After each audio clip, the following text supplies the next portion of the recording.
the other lady from New York. Thank you, Mr. Chairman.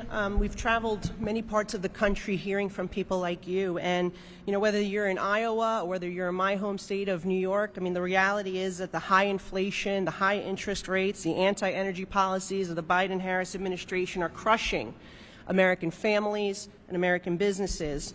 66% of Americans say they're living paycheck to paycheck, and if they think it's hard now, that is nothing compared to what it will be like if Democrats have their way and allow the provisions that we're discussing today from the Tax Cut and Jobs Act enacted by President Trump, if they allow that to expire in 2025. Under TCJA, on average, Americans with less than 100K in income got an average of 16% in a tax cut. We saw the creation of millions of jobs, record low employment for African Americans, for Hispanics, for women, for veterans. We saw the middle class wages across this country lifted. And we saw the doubling of the standard deduction, which was a major credit for working families, and also the doubling of the child tax credit for working families, lifting 6 million Americans out of poverty. And important to New Yorkers, it got rid of the alternative minimum tax for millions of middle-class families. Last June, I introduced legislation to increase the standard deduction by an additional 2,000 for single filers and 4,000 for married couples. If it were law today, families would benefit with a $33,200 tax deduction in 2024. And while I want to increase it, sadly, Kamala Harris, the Democrats, they've said that they want to get rid of, they actually want to cut our deduction in half. They want to go back to what it was before we had this critical tax relief. So I'll start with Sarah. As a family, what would the standard deduction being increased even further mean for a family like yours? Well, I think first and foremost, thank you for the question.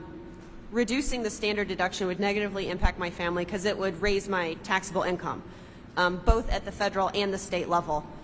We experienced benefits from tax simplicity. I didn't have to have receipts, all over the floor trying to itemize all this stuff, trying to save a buck. We were able to take the standard.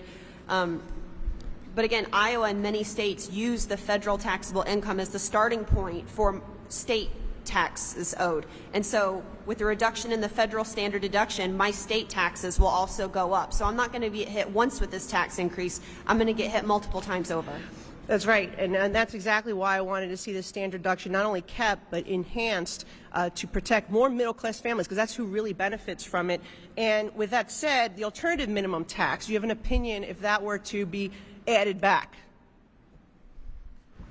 Again, I think any tax that's brought back that is hurting American families and taking more of our earned money away from us so that we can't spend it on our families and invest in our homes and our children is a bad thing. Well, that's exactly what, sadly, Kamala Harris and the Democrats have said they intend to do.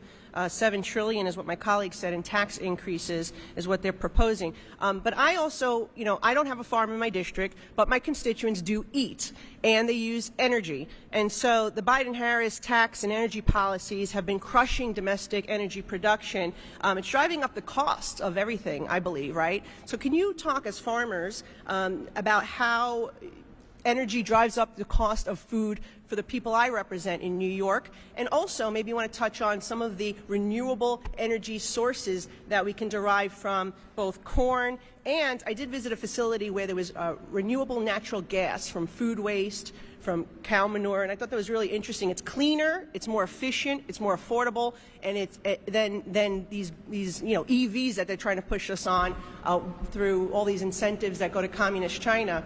Would you like to comment on that? Absolutely. So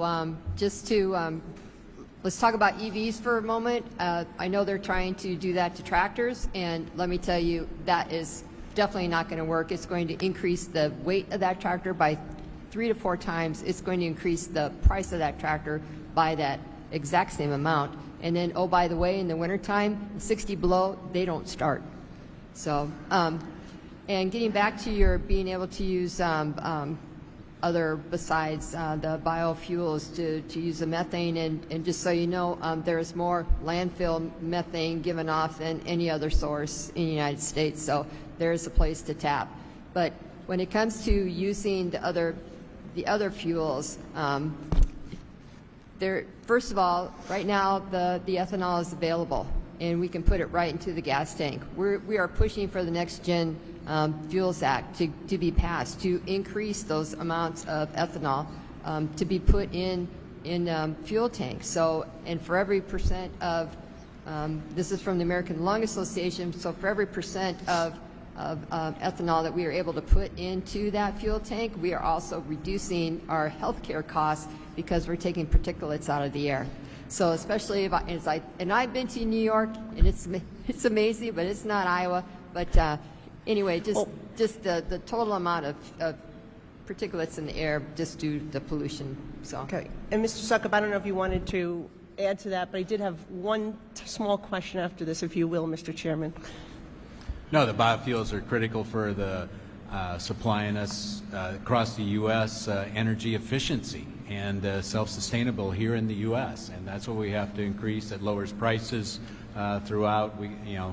Going back the 4 years, we were $1 lower on gasoline, and yet ethanol was practical and making money.